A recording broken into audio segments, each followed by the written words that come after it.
Hello. I want to talk to you about the tiefling subculture where we sacrifice 1,000 virgins every month to the blood god to make sure that all tieflings all over the planet are exactly the same. Hello, and welcome to this episode of How to Be a Great Player. I'm exploring a rather thorny topic, and one that I think is, well, rather topical this time in our human history. And that is, of course, racism. Now, racism on planet Earth is a horrific thing and has absolutely no basis for actually existing, in my personal and humble opinion. But as players, we have a responsibility, and I believe that responsibility extends beyond the table. Now, unless you like racism and feel that racism is valuable and important and that all people of a specific color or shape or horn size or tail length or pointed ear shape should be tarred with the same brush, I think it's something that we need to seriously look at. And it's an opportunity for us to go to conventions, to spread the word, that is, in so far as trying to deconstruct racism and look at reasons to celebrate the differences that different species might bring to the table. Now, how do you do that as a player? The GM is busy running their game, and maybe they've got all orcs being evil creatures who just want to rape, murder, and pillage. Well, sometimes a good raping is quite fun, but generally speaking, you want to try and get rid of those kind of stereotypes. There are no reasons for it, as I have said. So how do you do that? Well, you can try and play a different race.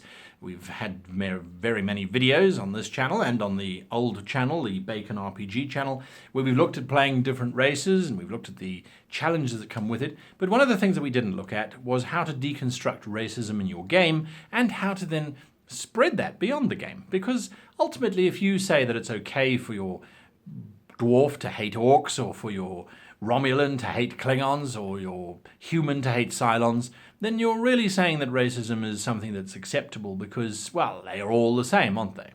So in the case of, say, Terminators, where they are actually all the same because they are literally manufactured to be so, it's a bad statement and one that should not be perpetuated. So if you have younger players at the table, questioning those values and perhaps even challenging them is a fantastic way to start that deconstruction. Just because you're playing an orc when you see a group of dwarves doesn't mean that you necessarily just start to attack them.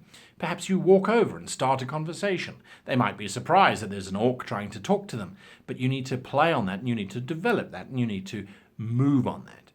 Now, how do you do that? How do you explore it? Well, the idea is to literally challenge and explore that every time it rears its head. As an orc, when you walk into a village and the villagers all shutter the doors and hide away from you, actively stop whatever adventure you're on, stop moving forward in that quest anyway, and try to break it down. Try and help the villagers. Try and convince them that you are not this evil beast, and let them come around. Now, your GM should allow the villagers to realize that you are perhaps different. This is then an opportunity for you to not just press that you are different from the rest of your species, but that your whole species is different and that it's not necessarily a completely evil society. You can also rebel against the idea that just because the species has to have this alignment, if your game has an alignment system, that you are of that alignment. And I think that's something that's important. Also, you can push it further by saying to your GM, I'd like to visit the home village where everybody is like me, insofar as they are not, as they are written in the books. Now, if you look at role-playing and role-playing monster guides or alien handbooks or creature guides, generally speaking, there is simply a template for one representative of that species, and that one representative is for all. And of course, that is basically just racism in a nutshell, isn't it? We base one person's actions and we tar the entire race with it. And that's something that we have to stop doing and something that we have to actively work against, I feel. And what better battle arena to do it in than in a fantasy setting where the racism has been entrenched for 30, 40, 50, 60, 70, 80, as long as we have had the fantastic, the fantasy, the novel that takes us into strange and unusual places where we have a justification for the alien, for the elf, for the orc to be different. And as a result, we can freely show prejudice against them. And all of them for that matter. And so that's something that we need to look at. So then, and this is not a long video because I feel that racism is something that we each need to look at and understand and question.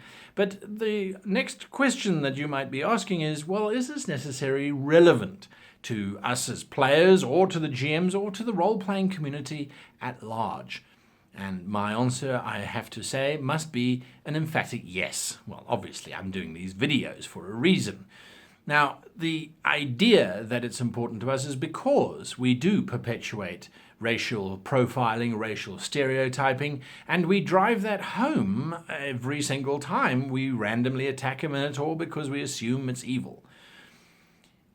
That translates into an acceptance of that kind of behavior. And even though you go, oh, wow, it's fantasy, it's make-believe, I don't believe that sort of nonsense. No, really? You do, because every time you see an elf, whether it's in this fantasy setting or that fantasy setting, whether it's at that table or it's that table, you have a certain pre-built notion in your head, which you're taking from the games. How different would it be when if you sit down at the table and you say, right, well, let's figure out what these elves are like. And the only way we can do that is by talking to them. Now, if you start doing that, then, well, just possibly in real life, it'll perhaps help break down some more barriers. Or even if it doesn't in your case, because you are an individual who doesn't see race, and which is fantastic, of course, but perhaps someone else sitting at the table has a prejudice against a specific type of race. Well, maybe this might help get them to talk to that race rather than just avoid them or assume that they are all the same.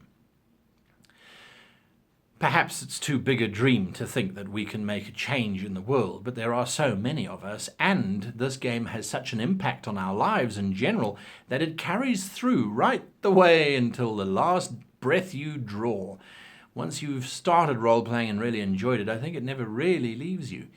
Now, of course, if you look at the younger generations and you're running games with kids and that sort of thing, the impression that you leave upon them could either be a positive one or a negative. Either you reinforce racial stereotyping and profiling, or you help deconstruct it, and that can only be a good thing. Well, what are your thoughts on racism in the game? Do you want every orc to be the same? Do you want every Klingon to be brusque, honorable but gruff? Do you want every single creature to be the same type of creature because of one individual that was described in a book once? I don't know. All I know is I certainly don't.